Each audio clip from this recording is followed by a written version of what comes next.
What does it take to be a successful entrepreneur? A dangerous amount of coffee and a ton of grit. My name is Jason Tracy, and every week I interview business leaders to share their stories, life lessons, failures, and advice with you. Welcome to Coffee and Grit. What is up? What is up? What is up? I have got a phenomenal episode. I cannot wait to launch this and get it off the ground. And first off, I got a shout out because can you give me the book, Ken? Yeah, absolutely. So I've got Grace, Gavin, and Ken Bogard in the studio today, and they are the authors of the book No Honesty. And I'm so excited because Ken let me know that I have the only 7th copy that has been touched, like physically touched. So I'm in the top 10 of people that have received the book. It is not out yet. When does it come out? October 18th. October 18th. So the book comes out on October 18th. I'm telling you what, I had Ron Jess on my podcast about a month or so ago. And Ron, if for anybody that can't remember, and this is just an impromptu story because it made me think about it. Ron was talking about he's older and he started this podcast and people were making fun of him and asking why he was doing it. And he was just really excited in his resolve of doing something that he's always wanted to do and becoming good at it, and then kind of beating himself up mentally because people are like, why, you suck at this thing. Why are you doing it? And this opportunity that he's done has created a situation where he's having like Darren McCarty and Lance Parrish from the Tigers and all these athletes that Ron has always dreamed of interviewing. He just recently had Mickey Redmond, the Red Wings announcer, on the show, and all these people that he dreamed of having conversations with that he would have never had a platform to have a conversation with if he wouldn't have created this podcast and this thing that people made fun of him for. And so, not that I've ever made fun of for creating a podcast, but it's like one of those things that's like starting out and doing this thing and people are like, are you getting paid for this thing? And it's like, no. And it's like, why are you doing it? And like all these questions of why I'm doing this thing. And it's like, creating opportunities in relationships where I get the 7th freaking copy of a book that's going to sell millions and millions of copies, right? Like, that's so how cool is that? And so, and on top of it, this is a topic that I'm so excited to have on this platform because it is the most needed thing in our world. I was thinking as I was walking here and I was sharing with Ken and Grace how if you could wave a magic wand and wish one thing in the world, if people could communicate the way that Grace and Ken are going to talk about and the way they talk about in their book, No Honesty, it would be the single most life-changing thing. Like, think if world leaders could come together and communicate honestly, right? Just think of politicians. Oh my God, just think of the world. If we weren't fighting in my team and your team and we could communicate and come to a bridge, right? So I'm not going to keep rambling on. Grace and Ken, welcome to the studio. I'm so super excited to talk about this. Let's go, pal. Let's go. I love it. Thanks for having us. I'm excited. My absolute pleasure. And it's so awesome because you're traveling, and then I know you're also on Dylan England's show earlier. So it's collaborations and abundance mindset. It's like when you have a brother that's going and doing the same thing. I was so excited when you're on his show too. We're just meeting great human beings who are totally bought into this mission that we're on of changing how the world communicates. And so you're just another one of those individuals. And I love your passion for it. When we first met you, you're like, yes, like you're totally in for this subject. And so help us. And you're doing that. And so it's great to be a part of this. Great to be with Dylan earlier. It's good. It's good stuff. And so how did this come to be? Go ahead. So many ways. Picture a giant equation on a whiteboard, and there's all these little moments that have come together to bring this forth into the world.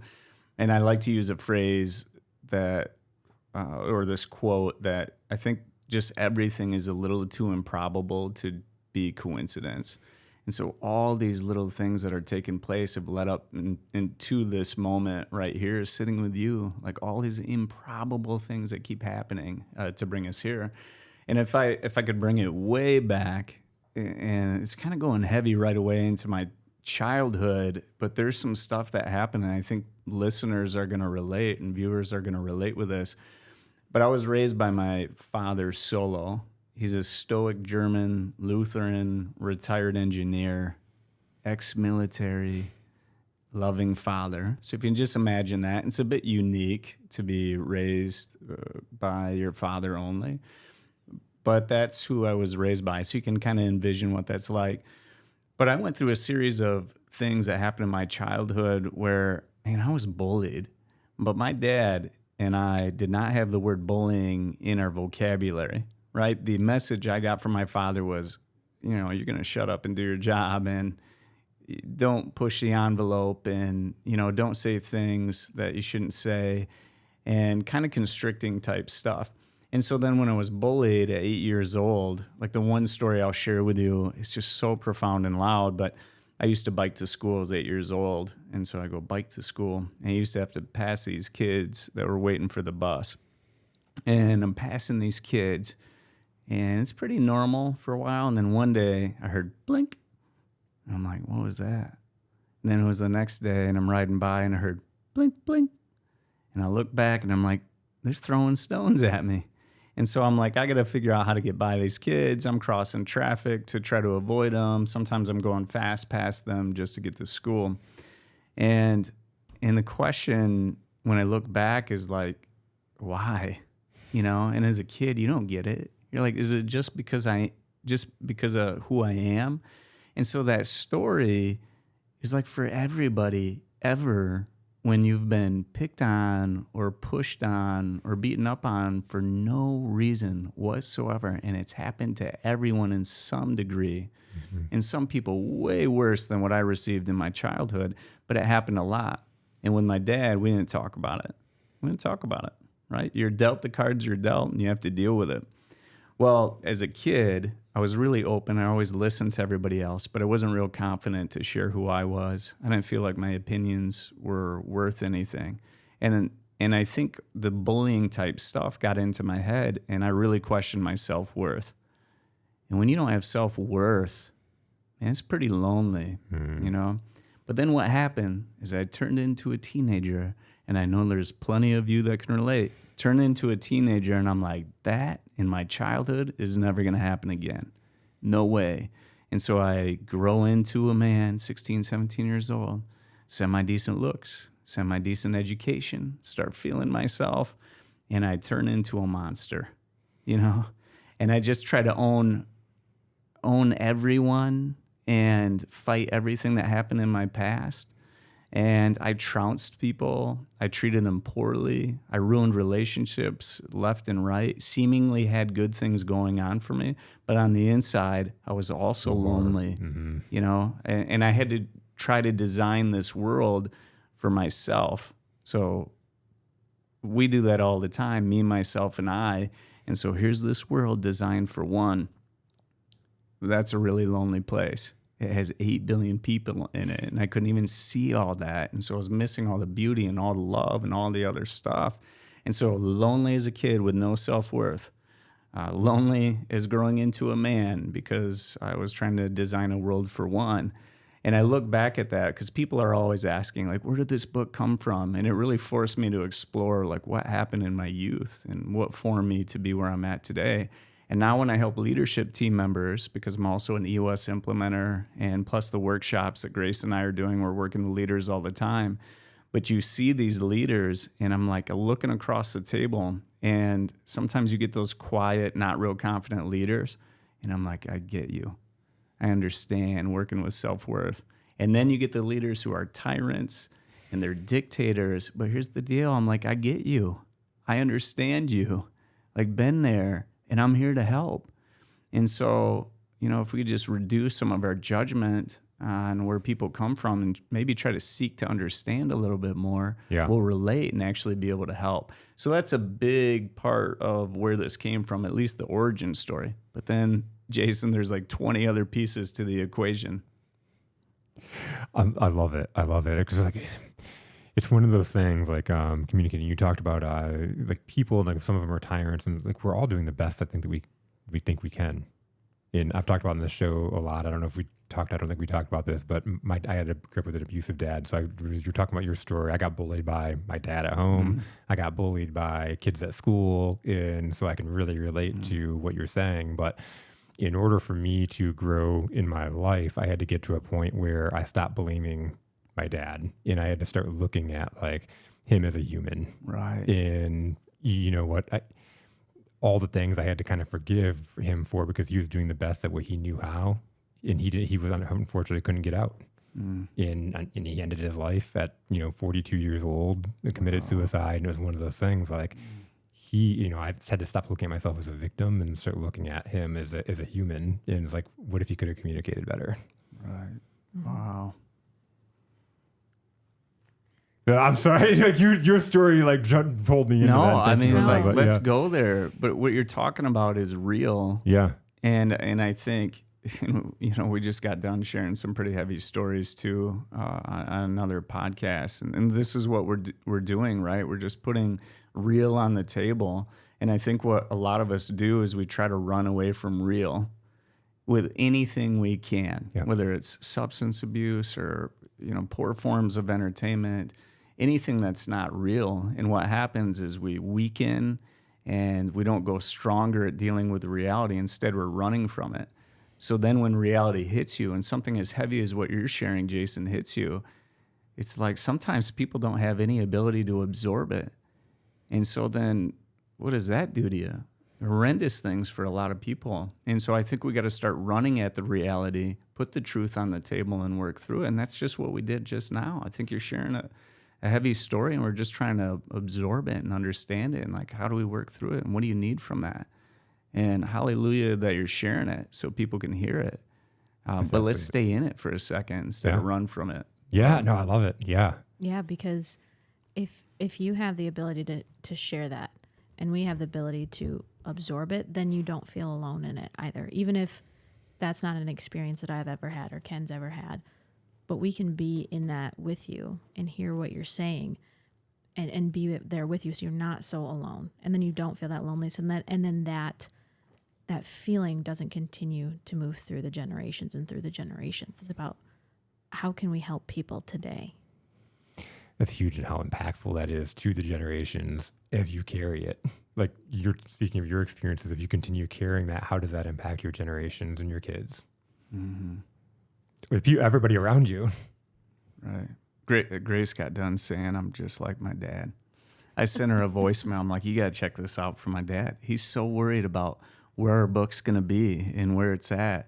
And why is it selling for this? And why is it on this shop? And he's sending me pictures. I'm like, Dad, look, you just need to talk to Grace about this. And I'm like, Grace, listen to my dad and how crazy he is. He won't stop with this stuff. And then I sent her a voicemail. What'd you say? I said, I really understand you a lot better now. Hear that? Like you sound like your dad. And I'm like, no. And I am. But it's part of that growth too, because that helps me have a little bit more love and a little bit more compassion for you too. Like if you talk to my mom, you probably understand a little bit better why I am the way that I am. And all these people around us. Like, oh, okay. So Ken's not just this way, but you're the combination of the people that are around you, right? Which is why I think the work that we're doing is really important, because as we surround ourselves with more people who can communicate at a mastery level, who can be open and honest, how much better that improves us and everybody else. How quickly does that spread? If you have a community or a group of people doing that, how, I can see that now spreading because people are being drawn to that. Yeah, it's very much attractive in nature. We've heard that from people. You are drawn to the people who are honest. Yeah. And you are drawn to the people who are open, who are going to have those conversations with you. And then we end up in rooms like this, like we were talking about, good human beings trying to make the world a better place. When I was first talking to Jason and we were all together and we were talking a little bit about sales. I mean, maybe it feels like a little bit of a right-hand turn here, but think about salespeople that you meet in life, and you meet them all the time. Yeah. And we're selling all the time. I mean, almost in every conversation we're selling to a degree. And sometimes sales gets a bad rap, but the reason it has a bad rap is because you've met that salesperson who's inauthentic and it felt icky. And the reason it felt icky is because they're selling you something they don't believe in.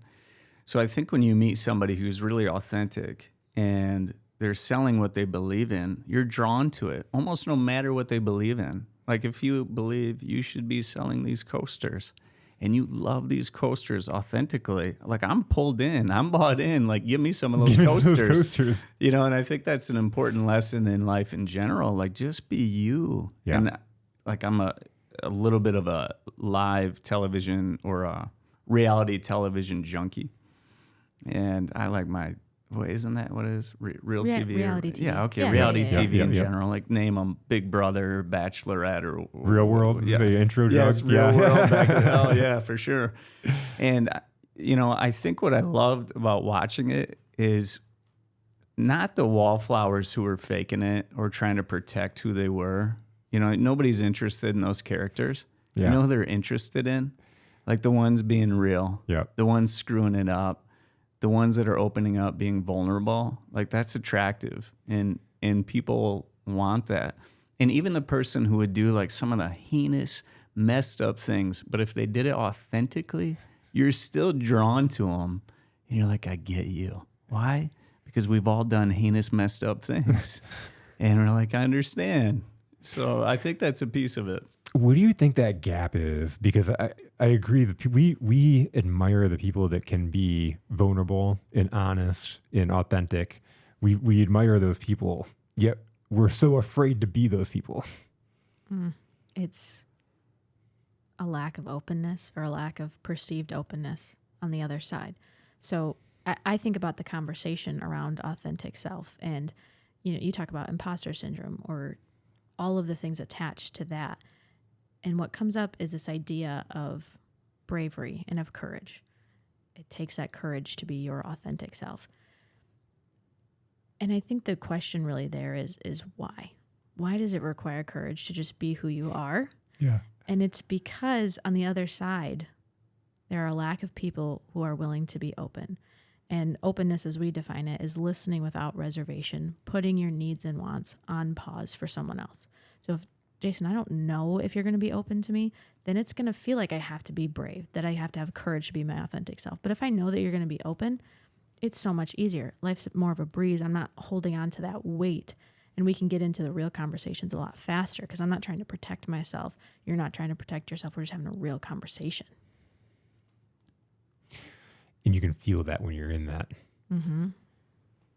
I think the thousands and thousands of piled up expectations from people that are not close to you in life, Yeah. like wear you down. And you're like, well, I guess I got to be a certain way. You know, we talked about dressing a certain way Yeah. and in business. And I'm like, get this button up off me, you know? And I felt like a total poser and even started off with a suit. And I'm like, why am I wearing this? And not to knock that. I mean, if that's what you like and that's authentic for you, great. Not for me. And I think when the world just keeps telling you to be a certain way and there's this huge resistance that you're constantly up against and you're like, fine, world, I'll just be what you want me to be. Yep. And then you lose yourself and you lose confidence and it wears you down and it's not good. And so when to bring it back to the book, what we're trying to push for are two sides. So two sides of communication that I think we need. And they are to be, one, honest, and two, open. And so Grace so masterfully described openness. And it's the biggest missing piece out of the two for sure. Because be honest is be truly and freely yourself.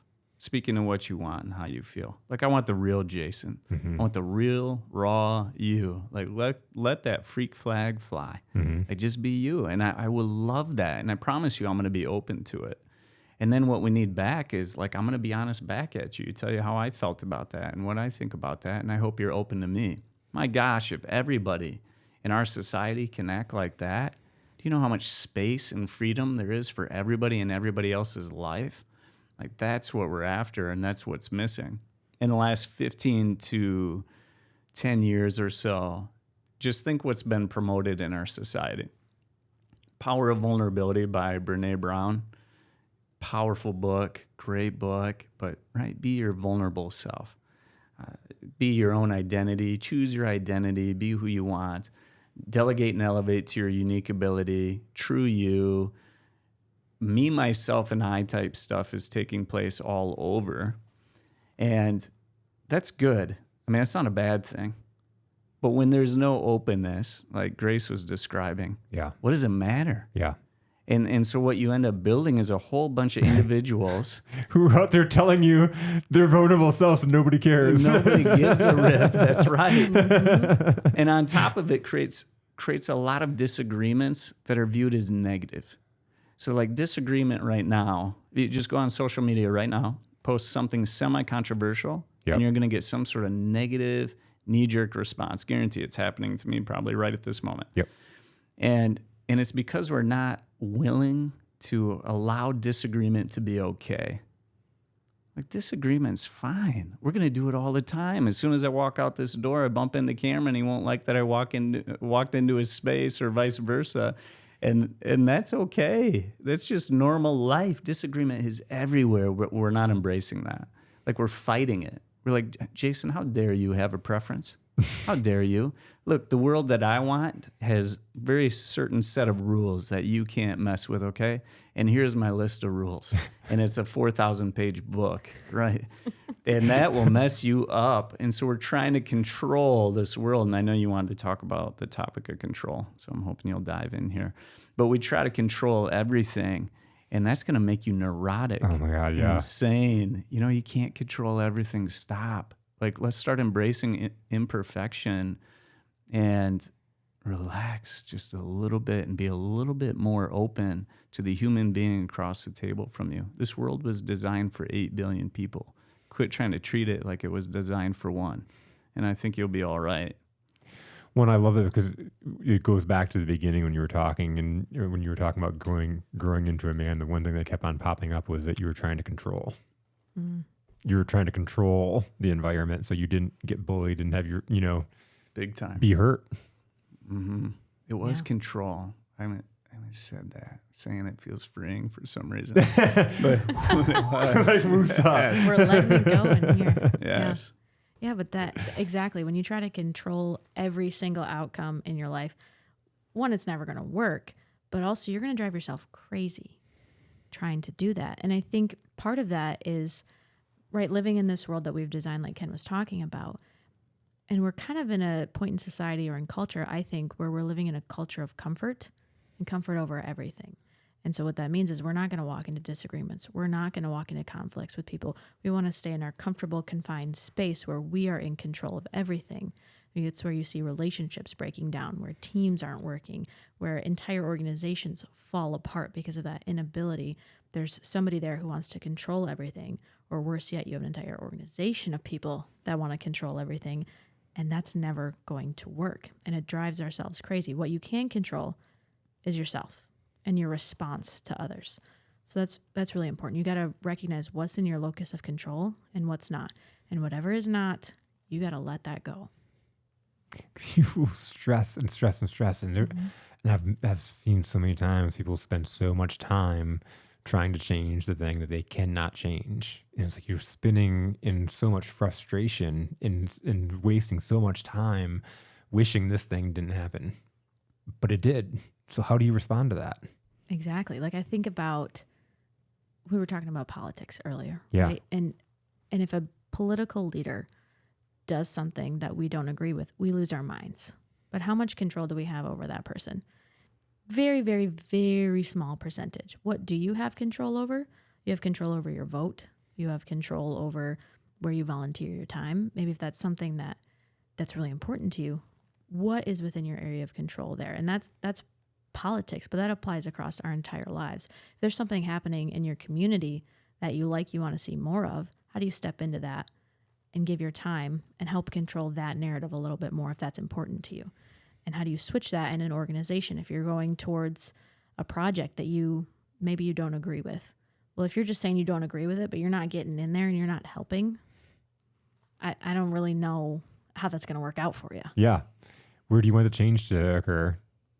As a leader, when people would come to me with a problem or a complaint and be like, great, what do you want to see? Mm-hmm. But there wouldn't be that, if there's not a suggestion, if there's not a thought, if you don't want to contribute to the team, then that's just a bitch, like that's just a complaint. Like we're not accepting that, like let's dive in. I agree. It's not perfect. How can it be fixed? I love complaints. If I could just riff off that for a second. We commiserate a lot. That's kind of how, it's one way of connecting. Hopefully it's not the only way. Yeah. 'Cause it's a pretty sad way to connect. Yeah. But I think when I meet people for coffee, or somebody's like, I don't just want to meet with you, or I want to meet with somebody else and we sit down for coffee. And I don't think anybody wants to hang out with me during coffee anymore because of my approach. Because a lot of times what happens is we'll commiserate for a little bit, and somebody will go deep on some sort of subject and be like, I can't stand it when this happens to me and this happens. I'm like, oh, really? What's your plan with that? How long has that been happening? And I force them to go deeper into their own topic that they're complaining about. And I'm like, oh, okay. Yeah, that sounds terrible. And that's taking over your life.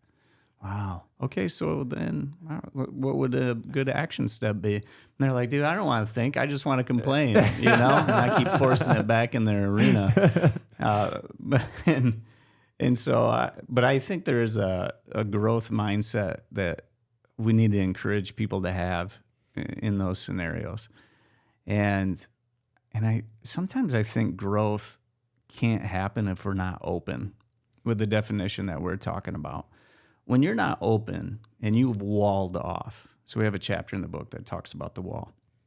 We're putting up divides all the time, right? So if I'm just off base today and I don't want to deal with Jason, I want to deal with Grace, and we have some topics that we got to work through, and I'm like, I don't want to do it. Put my wall up on Grace, put my wall up on you, and then just try to be in my own world.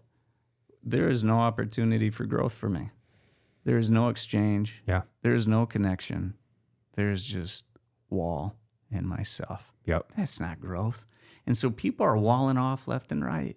They wall off on social media, and they do it in conversation all the time.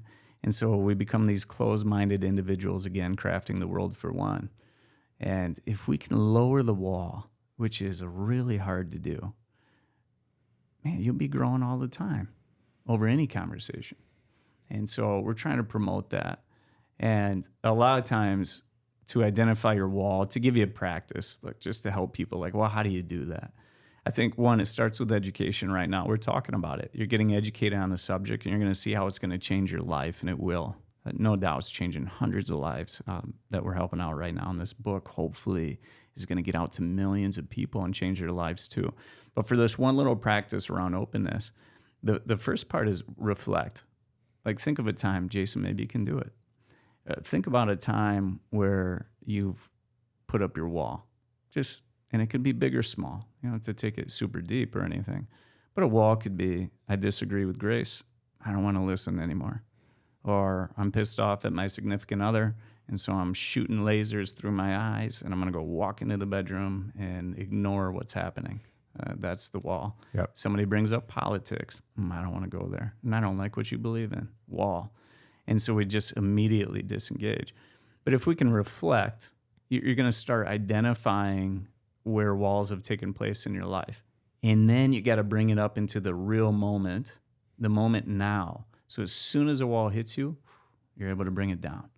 So if we're about to engage in some sort of controversial topic, which we might be on other sides of, if I can note that I'm like feeling my wall go up, I'm going to say, let me take this down for Jason so I can just really seek to understand him. So where's maybe a wall that popped up for you? It's funny because like as soon as you said that wall and you started talking, before you started talking about like spouses, you know, when my wife disagrees, or, you know, like when there's something going on, there's a certain trigger, right? That will, that's like, I'll stand my ground, or like, you know, either one of us are like we'll go off in the corner and it's like, oh no, that's fine. You know, it's good. You know, like you think about those situations in a marriage where that wall goes up. Right. And it's promoting disconnectedness, right? There's this awesome story between my wife and I in the book that you gotta read. It's so good. And you're probably gonna laugh because you're like, I've been there. Whew, been there, you know. I'm gonna leave it at that. Yep. So you gotta go read the book. I love it. But I think one of the things you said, Ken, is that it's hard to put down the wall. And That is accurate, but the more that you practice it and the more that you do it, the better you get at it. So if we were to have a controversial conversation like you're talking about right now, it would be a lot easier for us to do that now. Now, if you talked to us 3 years ago, probably would have been a lot more difficult, but it's a practice over time, and helping people do that and start building that awareness is really important, because it's like, you got to be able to do that, and it takes practice over time. One easy one you can use. We both drove here, and construction was sending my wall up like crazy. But I think when you recognize it and you're like, okay, what am I going to do? What am I going to go off the road and try to drive all over everybody? No, come on, this is crazy. Yep. And so your thoughts, the commotion of the mind goes nuts. Yep. And it costs you all this stress, probably days, if not weeks, years of your life, because you let the commotion of the mind just take over. And you're like, jerk over there cutting people off. What are you going to do about it? So your wall goes up and you get a little bit angry. It's just senseless. But you got to practice it. You got to dive into it, and you really got to identify it. And I think starting to name it is really good. So my wife and I will occasionally talk about, I think you got a wall up. Okay. Defensiveness happening. The wall probably goes up higher when you say exactly. that. What do you mean my wall's up? Well, it's up right now. It's this high. It's almost like asking, like, what's your problem? Yeah, but then it's like, you're right. You're right. When she hits you with your book terminology, you can't get too pissed, though, right? Like, you're like, right. Okay. Yeah, so good. She read it. She read it. She probably highlighted some spots. Yeah, that's awesome. Right, because then it's not only recognizing when it's happening for you, but as you start to think about it more, you're going to find more walls that are in your subconscious that have been there maybe for years, maybe from childhood. And as you start to lower down the walls that you've been building recently, and those are gone, then the ones that are in your subconscious start coming forward more. I'm like, oh, maybe I have a disagreement with somebody around. I was having a conversation with a guy a couple of weeks ago, and we were talking about some pretty controversial topics that I don't think I could have had that conversation 3-4 years ago, but we were talking about things like DEI, feminism, taxes. And I know that my walls would have been sky high a few years ago, but practicing it over time, we were on different sides of the issue like we're talking about, but we could have a conversation about it and actually find the points where we agreed and where we still found things that we thought about differently, but at least we heard each other's perspectives. And I gained a lot from that conversation because he has an experience that I will never have in this life. And if I'm not able to be open to that, I'm never going to learn. And we're never going to make a better solution for that. We're just going to keep butting heads and fighting.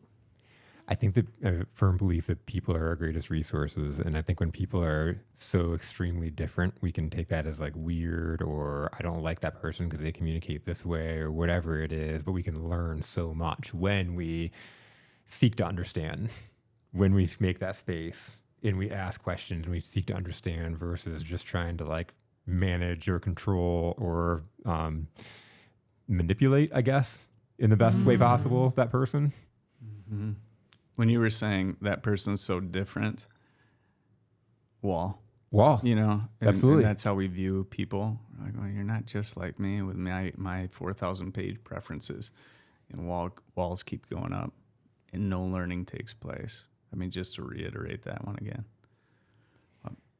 I think of a couple of analogies. This is just way off base, but or way out in left field. But when you were talking earlier, let's go. It's like thinking about, have you ever went to a concert and there was an opening band that you either didn't like their music or you'd never heard of them before, and you listened to them and you're like, I really like them. That was a good concert. And then you start following them because you saw them in person. Yeah. Isn't that like when you meet somebody and you like have these walls up on who they are? You've built this like in your head, and you could be in a relationship with them for a long time. But you have these walls and these like assumptions on who they are, beliefs, and then you get to talk to them and you're like, wow, you're actually not that bad. Or, oh, I see why you talk about, like, I see why you're the way you are now, and and now you have a different understanding. 100%. Mm-hmm. And I think about the people that are different from you, but also leaders, role models, and they're just people too. Like they do have some really great knowledge. They're in the positions that they are, and they have wisdom to share, but they're also just people, and they've got quirks, and they're weird too. And so when we put people up on a pedestal, we can't connect with them either. And I don't think that helps us. we put so much in.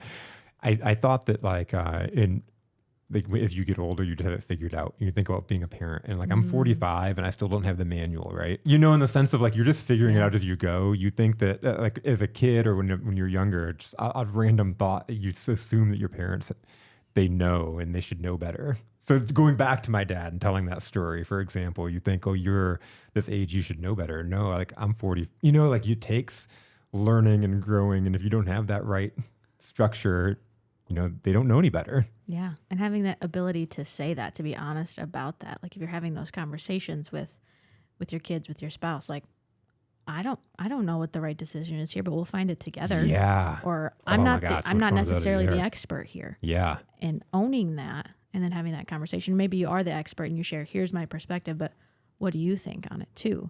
So we can collaborate and do better together that way and owning that. And that comes from understanding each other a little bit more. There was this article, it's getting a little bit dated now, but it's called The Psychological Price of Entrepreneurship, I think.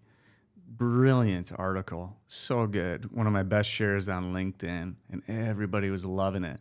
It has this one story in there about how we view like an entrepreneur. So think about how you view an entrepreneur, whoever you are listening to this. And usually it's like, man, they look at what they're doing. They own this business. They're running this thing. Yeah. They have all these employees. They must have all this money, which is definitely not always true. And you kind of put them up on like, it looks like they're riding a lion into the sunset. Yeah. Just these amazing, incredible people. In the meantime, the person riding that lion is looking down at that lion like, holy shit, this thing could turn around and eat me at any second. But that's what's going on. And so there's always these huge disconnects and these piles of assumptions placed upon people that just aren't right, aren't fair. We haven't given it the time to try to understand, where are you at? And like, I think I've gotten to a space where like I'm definitely thinking about the person across from me a lot. Like, right, Jason, I'm thinking about you a lot today. And I'm like, what does Jason want out of this? You know, what's he going through? You shared that very personal story earlier. And I'm like, man, I get you. I understand you more. But it's not happening if I'm sitting here serving myself the whole time. And we're not going to connect, and it's not going to feel as human. And so if people could slow down, maybe think of those entrepreneurs that are riding the lion. And then those entrepreneurs could think about their employees and what their desires are and what they want, and just try to get in their heads a little bit. And all of a sudden we bridge that gap, and we've reduced a lot of the power dynamics that take place, which I could go on a tirade for 2 hours on power dynamics. But the benefit from reducing that is just, it's exponential. You become a powerful team when you can figure out how to seek to understand everybody at that table and make collaborative decisions. And there's so much missing from understanding one another in our society today. We're not taking the time. We've gotten lazy. We're choosing disconnectedness, and it's killing our relationships pretty bad. Pretty badly. Yeah. I mean, you think about it, and it's political season, right? And so I do a really good job staying out of that realm, but you see people like that are having their direct feuds, you know, and like arguments and trying to change each other's opinions. And, you know, does that ever work? No. And I heard this really interesting thing. There's been studies into it. How you actually change people's opinions or get them to see things differently is by proximity. So if you don't know anybody of a certain group, whatever you define that group to be, you're never really going to understand them like we're talking about. But if they're in your community, if they're in your circle of friends, you have some proximity to them, doesn't mean that you're going to agree with them if we're talking about politics or whatever kind of topic we could go on. But you understand them better because you have that closer relationship with them, and you see the humanity in them rather than just as this kind of ambiguous group thing. And that's how you change it. I'm not going to change it by yelling at you and saying, you're wrong, this is why, and all of the things. That's only going to serve you to get deeper into yourself and retreat and go into that disconnectedness. It goes back to kind of my left field analogy of the band thing, right? And so like I think of the company I worked for, and it's like the accounting in a lot of companies with a sales organization, accounting department, they look at the checks and money that they're writing out to salespeople, and I've been a part of so many organizations as both a salesperson and sales leader where that department is very like snippy with people. Like they don't like the salespeople. They see them as objects that get in their way, that create messes. And there's always like this animosity between the departments. And so I had this onboarding process and this thing that we implemented in the company where the salesperson, when they first came on or when they first got hired, had to go sit with our bookkeeper and an accountant. And she would sit there all day and hang out and see what she has to handle. Brilliant. When a salesperson messes up. And then Emily would have to go and hang out with a salesperson for the day and see what they handle, you know. I love that. And she got like, I don't ever want to be out there. I see what they're handling. I see the people that come in angry and the messes and the fires they got to put out. And okay, I understand why things are a dumpster fire a little bit. And then people were like, oh my God, Emily's so nice. Like, I don't ever want to mess up and put, mess up my paperwork. And I want to make sure that I have everything for her because I see what she's dealing with on the other end when she's got all these challenges. And now they're seeing each other as people versus that objects of, the salespeople, they never get it. They always make a mess for me. Oh, the accounting lady, she just always like calls me up and yells at me. Like she's so mean, like you're all of a sudden forced to communicate and become people. Maybe it's less about buzzword here, cross-departmental collaboration. And it's just more cross-departmental understanding. Yeah. Just that, we have to make it some big thing. We just have to put a little time into understanding. Yeah, and I think that's taking it to the social media realm too, but also to when we're having the discussion around virtual versus hybrid versus in-person work. When you have that separation, whether it's via a screen like social media or we're doing this not in person, things like that, we lose that humanity aspect of it. And so how do we bring that back into the conversation?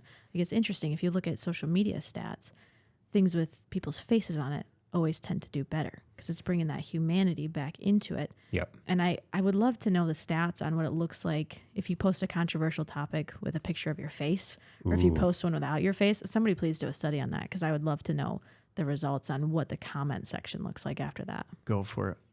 Go for it. Do my own study. Yeah. Create a burner profile that's not you though. You don't need that stress in your life. Like That's good. That's good. Where else you want to take it, Jason? Any burning thought on your mind? I know you were excited for this like we are. What is like one thing you really wanted to know? Like anything goes, man. You can ask anything you want, I promise you. Well, so like what's your experience and how did this come up for you? Because we got your story. I'd love to know your story. Yeah, well, Ken and I have known each other for 7 years, been working together for 6 years. And when we first met each other, I was working at a daycare. And him and his wife brought their wonderful daughter there. And I can't believe she's 7 now. It's nuts. But anyways, Ken would always push on the honesty sides of things. He was like, I really want to know how her day went. And we had been coached at the daycare to do a sandwich method. Something good. Here's a bad thing that actually happened we should probably talk about, but fine. And then a good thing on the other side of that. And when we met Ken, and he was like, I just want to hear how it went, that was kind of revolutionary for us and for our team in that infant room, to the point where even as Mila moved on throughout the daycare into different classrooms, we developed a relationship with Ken and with his wife Ilsa because they wanted to hear about how her day really went. We could help partner in that. So that's kind of where we met, and kind of the honesty side of things started for me. But then where it really started to hit home for me is in 2020, amidst all the chaos that was happening in 2020. It was July and my dad got diagnosed with stage 4 cancer. And he spent 12 days in the hospital. And this was COVID time, so it was my mom and myself, and nobody else was really allowed in. And he started chemo, was going to fight it because my dad is a real stubborn man. Like, he was a farmer. You can picture a farmer. Real great on the honest side of things, if we're talking about it in that perspective, not so much on the open side of things. And I get a lot of my stubbornness from that. But he got that diagnosis, and He started chemo, started on all the pills and all the trying to fight it, but it was stage 4 cancer. And nobody in my family would talk about the odds of survival, but it was 3%, a 3% survival rate. And I remember I had one conversation with my sister because I didn't even look up the stats. I didn't want to know. It's like just hoping for a miracle. Let's not talk about the reality. We're talking about having that on the table and really knowing that. Didn't want to have that. So she said 3%. And I thought to myself, what are we doing?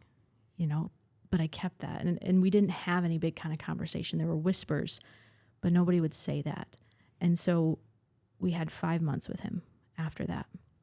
And it was all spent fighting and fighting and fighting and not really coming around together to have conversations and to get the wisdom from my dad. Like I think about my journey now in entrepreneurship. He grew our family farm from 80 acres to 450. Wow. So like he had some wisdom, right? Yeah. But I didn't ever get to ask him about any of those things because we were so focused on not being honest about the reality of our situation that I missed all that. And that is a regret that I carry with me forever.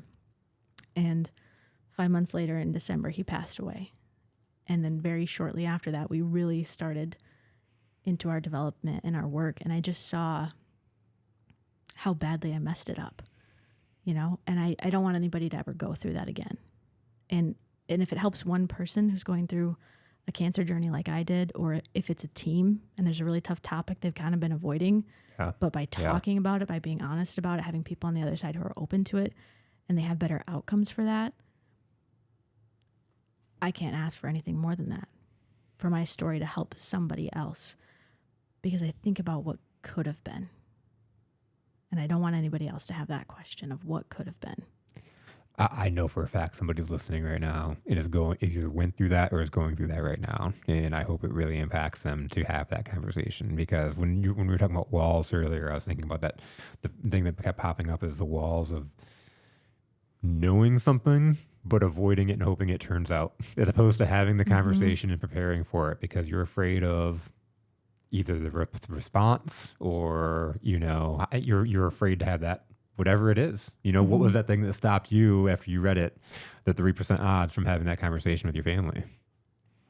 It was the avoidance of reality, right? And then kind of Ken was talking about before of not being able to absorb reality, not absorbing that reality, and then being in the hospital room with all of us there. I'm the last of 8 kids. And then reality hitting really hard. And now we can't do anything about it on that last day. When you don't put the true condition on the table, it's like you can't, what are you doing? Like, what are we talking about? And so Grace shares that story, and it's very real. And you're feeling it right now, Jason. That's real. And we got to start talking about it. And then we got to stay in the conversation still.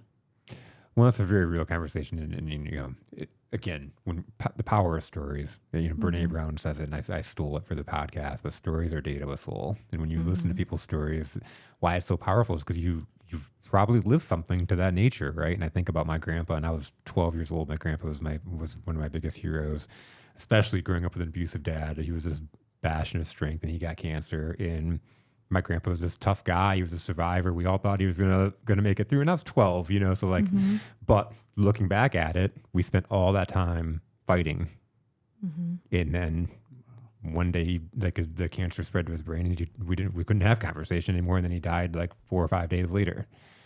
So it's like, how many times are we avoiding really those core feelings, like really understanding who our loved ones are. Yeah. And it's a regret I carry, and I don't want anybody else to have that. And thankfully I get to do this work now and help people do that. Makes me want to rush home and go squeeze my kiddos right now. And a little too hard where they're like, hey, stop it. Yeah. Just because but these are lessons right now. Like we're sharing lessons, and you hear it all the time in like movies and shows, I feel like. But now in this human conversation, you can't miss a moment.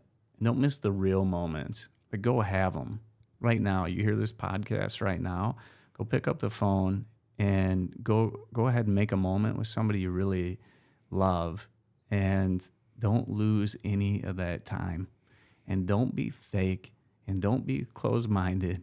Like, how about we get loving for a second? And with everybody in our life, it's really important, but especially those that are really close to us. Let's go in and let's dive in and have them. Mm-hmm. We don't know how long we have. Like for anyone, it could end just like that, right? It could end today, and knock on wood, hopefully it doesn't. But we a lot of times hold grudges with people over the littlest, tiniest things sometimes. And again, you guys are just pulling a lot of stuff from my childhood and stuff like that. But I think of my grandma who had a lot of grudges, and her sister were really, really close. I called her my aunt. I was always around my Aunt Dolores all the time, and they ended up having this feud that was just stupid. And my grandma was very very guilt. Would put guilt trips on you and that kind of thing. And so if I saw my Aunt Dolores out in public and I acknowledged her and it got back to my grandma, it'd be like a huge I can't believe you talked to her, like a whole family. She wouldn't talk to me, type thing. And so there was this whole thing on our whole entire family where we couldn't talk to my Aunt Dolores. And it was like 6 years of time for these elderly ladies, right? By the time they fixed their relationship, they had maybe 2 years of time. And it was never the same, but it was 2 years of time before my Aunt Dolores started getting Alzheimer's, before my grandma had heart disease, heart issues, and my grandma died, and my Aunt Dolores was already, through dementia. And so it's like, how much time did they lose through something so stupid that they could have communicated? Right. Exactly. Let me give you one of our practices that scenarios like that play out all the time with grudges, or just, I don't know, you're feeling bristly about somebody in your life for some reason. We have a practice, we call it the agreement. It is by far the most powerful practice that you can put into your life when trying to develop a better relationship with anyone. Doesn't matter who it is, anyone. And we call it the agreement, and it goes like this. It's, hey, Jason, can we just agree on communicating a certain way, you and I? I just want you to be 100% honest with me. Be truly and freely yourself, speaking of what you want and how you feel. And I promise I'm going to be open to you. I'm going to listen to you without reservation. I'm going to put my needs and wants on pause for you. Here's the deal. I'm going to be honest back at you. And I ask that you be totally open to me. And if you and I do that, my gosh, we can handle anything. Wow. So let's do that. And so I've employed this. It really started off with my wife and I having what I call the silent fight, where we didn't talk for 3 days. And then we had to talk to each other to figure things out. And we used that agreement to try to navigate that. And I've since pulled it into my leadership room when I'm working with clients. I pull it into those coffee meetings that nobody wants to have with me anymore. I pull it into vendor relationships. I just pull it in. I pull it in with my dad, my stoic German Lutheran retired engineer, ex-military loving father. And we never had a relationship where we agreed to talk that way. Never. In 40 years of being with my father, we never agreed to talk that way. And I pulled it out a couple years ago. And I'm like, hey, I want to talk to you about something. In my teenage years when I grew into a man and was messing up relationships, including my father and I. And there was something terrible I did to him. And I said, hey, I just want to talk to you about that. And here's the deal. Let's be open and honest. And it was such an awesome, profound, beautiful moment between my father and I. Two people who have never agreed to talk that way. So when you have these family relationships, you have these huge historical relationships that are these huge mountains to climb because you've agreed to communicate poorly, essentially. And now you're trying to change that. And to change 40-some years of agreeing to talk a certain way is really hard to do. It's easier in the workspace. Why? Because you don't have those historical relationships. So if I was a new employee of yours, Jason, you're like, hey, let's agree to communicate a certain way. We can start off right on the right foot. And my ability to contribute and go there is just so much faster. And we're not trying to get rid of all that historical baggage. So it takes a whole lot of extra effort to fix some of these relationships. And so that story you're sharing, I'm like, man, the historical relationship there was deep. And to repair that takes massive effort. But man, is it worth it? How great was it for those two to connect? And, you know, even towards the end, at least they got there. Oh, absolutely. At least they got there because, at least they got there before they both died. And, absolutely. What was that first conversation like with your dad? You said it was monumental, but was it hard? Like you said, I was driving. I prefer it in person. It would have been way harder in person. Yeah. I think I'd be bawling left and right, but I was crying, talking to him, and he could hear that, and you could hear his voice breaking too. That man's cried twice in my entire life, and that was about to be number 3. And it was just so profound, but immediate connection. Just connected right there. We're back, and that's what we're talking about, and we can have that, and it's not complex. The agreement is a very simple way to just kind of say, look, I'm just Jason. I'm giving you permission. Just be who you are. And I'm going to be who I am. And if you're good with that, I'm good with that. I think we're going to be all right. And then we are. And it works. That's so extremely powerful. Yeah. And the other thing I love about the agreement is it's something you can reference back to. So Ken talks about how he did it with his dad. I did it with my mom. And that same type of, my hands were literally shaking. I think the story's in the book, but I was like, this is a complete different step of our relationship because I grew up in a family that was not touchy-feely. We don't talk about feelings. We don't do hugs. We didn't say I love you until I had a conversation with my parents about why don't we say I love you. Like that's the kind of family I grew up in. And so to step into this, I was very, very nervous. And again, those historical relationships that are happening there, we're going to fall back into the old patterns of how we communicate. So we got to point back to it. So if it's a family relationship or if it's the way that your team has communicated and you're trying to change it, using the agreement, you have that to point back to. So imagine, Jason, you and I have been working together for 2, 3, 4 years. We have a certain way of communicating. Now we have the agreement in place and you bring an idea to me and I immediately throw up the wall. I do not want to hear your idea because the last one maybe was terrible or I've got a lot on my plate and I don't want to hear it. We have the agreement in place. You can say, hey, I feel like you're not being open to this. You put the wall down and just hear what I'm saying. And now we're starting to create those new neural pathways. When we talk about it in terms of science and neuroplasticity, that's what we're doing there. That's why it feels hard because our minds have gone down this groove, this path of communication for so long, and it's toxic and it's not helpful. So we're trying to create new ones and using that as a tool to come back to. Ken and I do it all the time still to this day. I think you love doing it. I think you love telling me that I'm not being open. You look for your opportunities. But he gets me just as much on it because this example of you bringing an idea, that's actually me and Ken. Like he'll bring an idea to me. I'm like, I don't want to hear it. Like we're doing 12 other things. No. And they'll have to say to me, can you be open? I feel like you're not being open. And I'm like, you got me. I got to work on it. I can usually see it in her eyes when she's like, she's like, that's not open. It's usually like lasers. And I get it. I get the point before she says it. And then she says it. I think she knows I already know. She just wants to pile on. The neural programming has gotten so good. She's anchored it down to just a look. And you're like, okay, I'm balls down. Yeah, I'm sorry, Grace. That's a relationship right there. It's us getting better together. That's for and sure. That's what we want for everybody. Because just think if everybody did that. That's what we're after. You I think this is before the camera started recording, you start talking about like this ginormous like vision goal of like world peace, right? And like, what is that? Because this is what that looks like, right? Right. Let me give it to you in a very localized way and just see if you can track with me on this. So can you have 100% honest and 100% open relationship? Yes, for a moment. You can't sustain it 100% of the time. So if I can just give everybody permission to know that, you're gonna drop here and there. On a one-on-one basis, Grace and I got it in the upper percentile.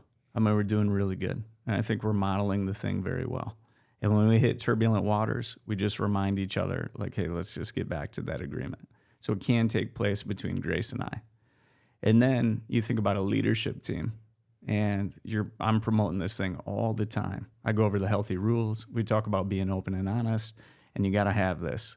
And you watch, sometimes it takes 6 months, sometimes it takes 2 years with some of my teams, but we can get them to that upper quadrant, high level, open and honest relationship, and they're unstoppable. Nobody can stop that leadership team.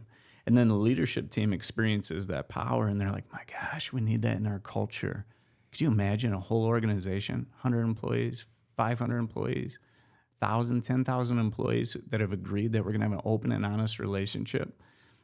It's an HR nightmare, but it can be done, and it can be done. What if HR promoted that and really sat by it? And you got legal issues that you can't get around. There's all these exceptions, but let's not teach that. Let's try to push for an open and honest culture. And so I'm watching my clients, they're doing it. We're doing it through our workshops, and they're having this. And then the stories they bring to us, it's amazing. Somebody came to me with this idea or this problem, and we worked through it, and it didn't feel like it was toxic or mean or anything else. It was good-natured, and the conversations that are taking place in these organizations are great. So now I have this grouping of leaders and leadership team members and companies that are doing this in our backyard, and it's growing. And now the community, our Grand Rapids Chamber of Commerce, Rick Baker is really embracing this. And he's trying hard to get it into the chamber. And the chamber has nearly 3,000, 4,000 members, can't remember. And if they can touch the members, and now they're impacting a little society. So now that's what I know, right? My local community. And then how do we push it out to the Midwest? And then how do we get the United States to reverse course on this anti-communication movement of embracing disconnectedness, which is awful and it's terrible, and we're all feeling it. Everybody feels it. They're just not stating it. And then, now I'm not a global expert. I don't know all the world's problems. But if we can just have leaders in every nation that can talk in this way, even just a little bit more, and we can seek to understand what they're going through and the pains they have, I mean, that's where I'm going. So I'm not versed in global whatever, you pick your issue, but I'm going there someday, and I'm going to figure it out because I'm watching it. It can work. It is working. So we have these spots where it's working. It's just now we're trying to scale that because we know the benefits giving thousands of people, and it doesn't have to be complex. It's like when you talk about it, it sounds, it can be easy, but it's the hardest thing in the world. Yeah. Mm-hmm. Simple, not easy. It's the emotions. Well, we can. We're looking at Jason right now. Jason's like, yes. How do we I'm get all this? about it. Yeah. And then we had Dylan, and then Corey Absolutely. Lee, and just some of these other people that you have influence. Like you're doing it right now in this city. Yeah. Which is awesome. And I love your story. And like, I think you're just going to keep doing it, and you're going to keep blowing it up, and it's admirable, and it's great. And then how do you inject open and honest into all of it and allow people to have the freedom to be who they are and create freedom for others? And so it can happen, and to a degree, you're modeling it. Yeah. And so this isn't some unbelievable, impossible thing that can take place. It just needs to start catching fire in a bigger way. And it takes more than you two, right? It takes everybody, all this platform. How are we going to do it, Grace? You get it all figured out, right? What's our 4-point plan? The 4-point plan, the next steps. It's everything we're talking about right now. It's why we wrote the book. We didn't write the book to say, oh, we're authors, very cool. Like, yeah, that comes along with it, and it's great. But it's to get this in the hands of as many people as possible. Because even if we don't touch your lives in a real in-person way, we can do it through the book.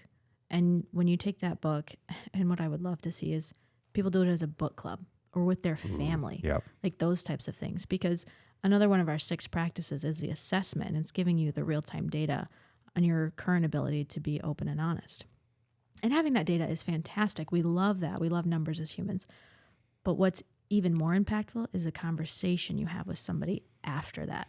So if you and I take it together and we talk about what stands in the way of you being 100% honest. We talk about what stands in the way of you being 100% open. And how much are you going to learn about yourself in that conversation? How much am I going to learn about you? And then vice versa. That's where it starts becoming transformational, catching fire. I think we have a number of hows. I think we do. Yeah. I think we have a plan. We're doing some things right now to help. I mean, for a while, it was just very isolated to the leadership teams I was working with. And then we're like, how do we get this out to the world? And that question's often asked. Yep. And then we put it against the plan, and we definitely don't have it all figured out. And I think even right now, this might be an opportunity to just, for anyone listening, what idea do you have? Maybe help us out, because we don't have it totally figured out. Nowhere near totally figured out. We definitely have some plans, and we're testing some things, and we got some things that are definitely working. But we need help. And, I'm open to hearing those ideas. But I think when people are listening to this and they're like, you know what, I love this and I want this, and humans are brilliant, and you're sitting there holding on to a great idea, I'd appreciate the help. Yeah, he's on the lion. We're on the lion. Help us out. That's right. Holy shit, this thing could eat me at any second. That lion. I from like the lion. Oh, the lion. Oh my God. Yeah, that's awesome. I love how you did that. He's on the lion. Yeah. Oh my God. More or less speaking to the audience, because think about like if you brought this into your company, right? And you're talking about in your communities and the companies that you've worked with, and if they brought it to their company, or as a family member, as the matriarch of a family, or somebody in the family saying, can we read this together, and working on it, whether they're doing it, by themselves. But do you guys look at doing like workshops and stuff like that too for people? Yeah, we do workshops specifically within organizations, but we also offer public ones. And yeah, we're out there doing it. We're helping people and looking at, give a little teaser into the future, but how do we bring more people into it, more open and honest experts to help more people in different parts of the country like we're talking about. There's one-to-many talks. Then there's more intimate workshops that we do. And it's available. It's just, how do we get it more massive? Yep. And bigger and more massive? And so the assessment that you mentioned, Grace, is available to anyone. It's free up to this point, so I think we're going to leave it free for some time. And at one point, we were charging for it, and we're like, I don't think we're going to change how the world communicates if we're charging for this thing. So we made that free and accessible for people, and it's growing, and people are taking it and talking about it. And then, of course, this book, when this thing hits, is going to really put all of it into your hands. We got an endorsement by several people that we know, love, and respect. And Gino Wickman, if you might know Gino. Yep, I know Gino. Yep, okay, good. I know your buddies. All we ever ask for, so here's Gino's endorsement. All we ever ask of our EOS clients is that they're open and honest with each other. If everyone were, it would change the world, or at a minimum, their company. This book is the how-to manual for being open and honest. I highly recommend it. And so we got somebody out in the world who's bought in and helping, and it's just like we need the next and the next and the next. And we got a real opportunity to turn some things around. So we got workshops. We got other things in the works. We just need a little help. Phenomenal. So great first step is going on, taking the assessment. Big time. Getting the book on October 18th. Yeah. Super excited for it. I'm super excited to dig into this. Thank you so much for bringing it. Yeah, our pleasure. This has been phenomenal. I really appreciate both of you coming down, like hitting the road today, hitting the traffic, experiencing that frustration and spending your time with me. Yeah, it's a pleasure. God Thanks bless for you, bringing us man. in. Yeah, thanks for having us. Oh, my pleasure. My absolute pleasure.